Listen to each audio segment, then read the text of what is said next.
The fourth quarter Oobarometer has revealed several silver linings in the residential property market in South Africa. The survey by Ooba Home Loans foresees a continued uptick in buy-to-let properties motivated by first-time home buyers and the ongoing willingness of banks to offer competitive deals.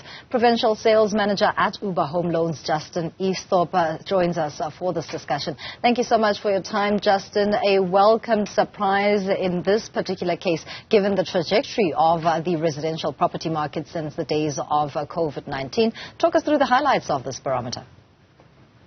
So yes, thank you for having me, and thanks for allowing us to have a discussion around this. So yes, I think what we have seen in the last 2 years is the consumer being quite stretched when it comes to living expenses. We've seen incremental increases in interest rates, and I think it's put a burden on the consumer as a whole. But what we have seen in the last quarter of 2023 and what we predict in 2024 is quite a bit more movement in the home loan space, in the property space, and property purchasing space. And I think that there's a number of factors that will contribute towards that. The first one is that we do expect to see the first-time home buyer population purchasing property again. We did see a reduction in the amount of first-time home buyers who require a bond. And we predict to see that going up based on the following. The first one is the stability of the interest rates, and hoping that we're going to see incremental decreases in interest rates through the year. But what we are also seeing that's driving the first-time home buyer space is the age of the first-time home buyers increased slightly by 1 year, and we are seeing that the first-time home buyer is making a more prudent decision when purchasing property and when requiring a bond. So we've seen the increase in deposits for first-time home buyers, which ultimately results in a better interest rate concession for them and a reduced monthly installment.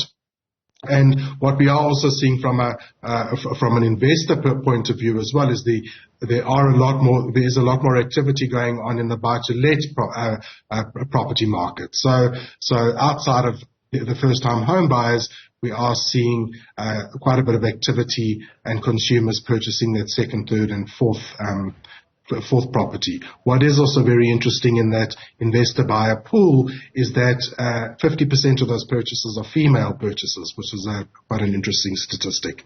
Absolutely interesting, and I find it fascinating as well that banks are now coming to the party to offer deals that would be of a competitive nature. To what advantage is this to the consumer? So if you've got all banks competing for the one buyer, there's specific items that a bank needs to look at. The first one is, can the bank offer the home buyer the loan amount I require at the term I require, which is the terms and conditions of the loan?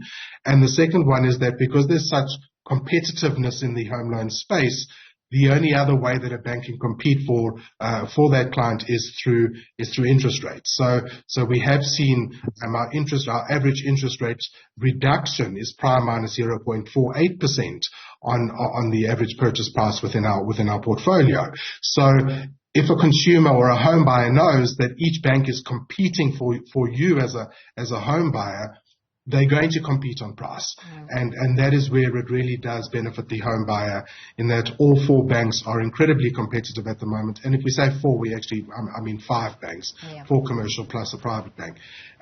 They're all incredibly aggressive when it comes to bringing on their client. And also, a home loan transaction assists a bank to bring on a transactional banking client. So if a client also moves their transactional banking over, we're seeing banks also offer an additional rate concession should they move their transactional banking account over to them. So it's an incredibly aggressive, competitive environment now, which can only benefit the home buyer. Lessons learned so far since the days of COVID-19, and on that point, what do first-time home buyers need to be knowing at this current juncture, with the dynamics having changed so much in the market, and many having experienced low interest rates to record high interest rates, and now in anticipation of slightly better with the expectation of a decrease in monetary policy?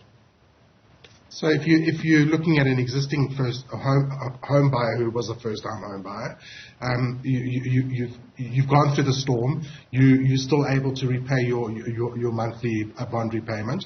If you are comfortable as a first-time home buyer or any home buyer, if you're comfortable in your bond repayment that you're currently paying now, and you see interest rate reductions, try and keep that home loan repayment as it is now. Because what you could then do is reduce the term of your home loan and also reduce the interest payable to the bank on the home loan. So that's your existing